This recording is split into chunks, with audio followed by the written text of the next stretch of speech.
Breaking news. Chandrapur जिल्ह्यामध्ये पावसाचा हाहाकार। चंद्रपूर जिल्ह्यात रेड अलर्ट देण्यात आलाय।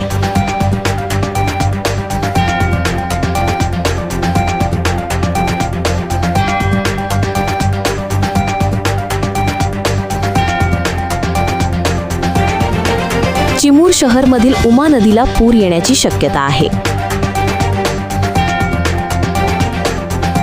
आज मुक्ताई धबधबा बंद। दिनांक 26 जुलै 2025 ला येत असलेल्या अतिवृष्टीमुळे मुक्ताई धबधबा पर्यटकांसाठी बंद ठेवण्यात आलेला आहे।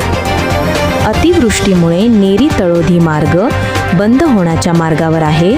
सिरपूर बोथलीमधील गोधणी नदीला पूर आला असून पुलावरून पाणी सुरू आहे।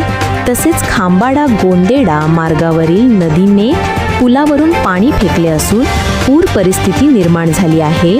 तेव्हा शेतकरी, गावकरी आणि रहदारी करणाऱ्यांनी, प्रवाशांनी सावधानता